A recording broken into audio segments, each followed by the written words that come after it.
many other situations, it caused a tremendous machlokes amongst Klal Yisrael.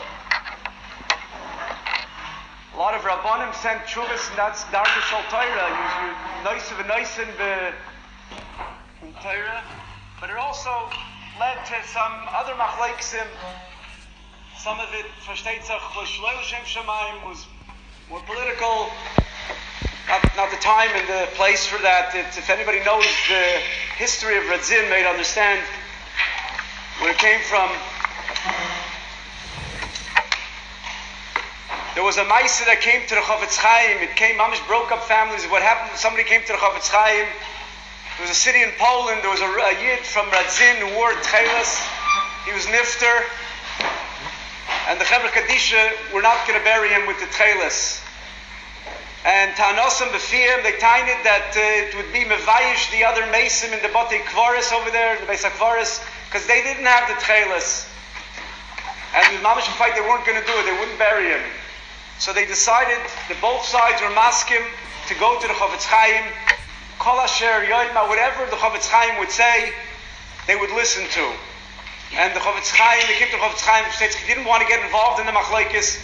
Although in Mishnah Berurah he says, Mefurish, he says that we don't have Techelet today, and he didn't wear Techelet.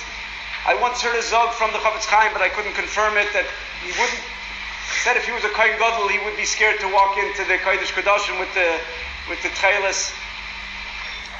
But he says that Avadi, you have to bury him with the Techelet. He says for a chash of a mevayish and a fight between the Mesim, you're going to make a machlokes between the Chayim, which is Lavim and Lavim. He says Chalila. He says as far as the mevayish, the Mesim that are there that don't have it, he says there's not going to be any problem because those who wore it during their lives will wear it b'shas kvurasam, and those who didn't, there won't be b'chlal a Indian.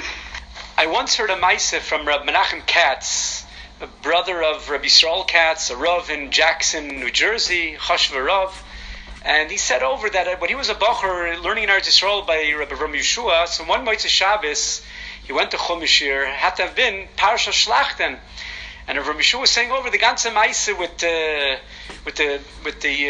Rabberel when he was in Datsche, in Krenitz with the Brisker Rav. So he once met up with the Radziner Einikel, and the Radziner Einikel brought him over a bundle of the Techelet, the Radziner Techelet, and he said, "Why don't you give it to your father? Tell him to put it on."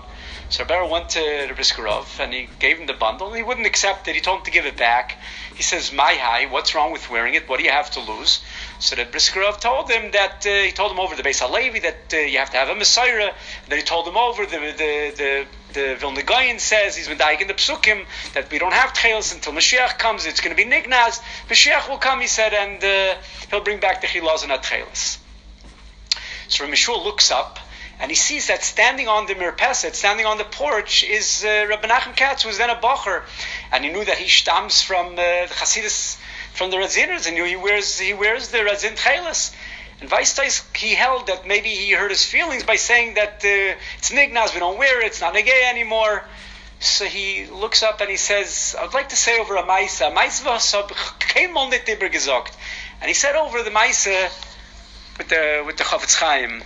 He told me over a Maisa with the Chofetz Chaim that a Bacher came to the Chofetz Chaim, and after a year learning in Radin, he went to Bazegenzach with the Chofetz Chaim to say goodbye to the Chofetz Chaim before Bein Hazmanim, with the intention of coming back after Yontif. The Chofetz Chaim asked him, "Avu weinste?"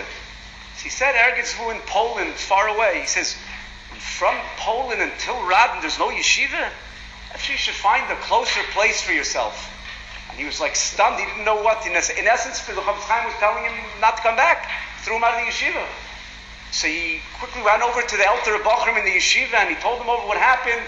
They put together a delegation, and the Elter Bachrim marched into the Chofetz Chaim. They said, "Ma, what happened? What did he do? Why is Rosh Yeshiva throwing him out?"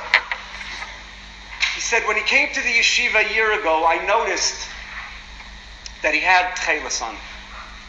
He said, "When he came in now to say goodbye, he didn't have Techelet anymore." He said, "I didn't open up a yeshiva to take away the minhagim of families, for Bachrim to change their minhagim. For that, I didn't open up a yeshiva." So as much as he maybe didn't hold of it, but he was very delicate with the situation.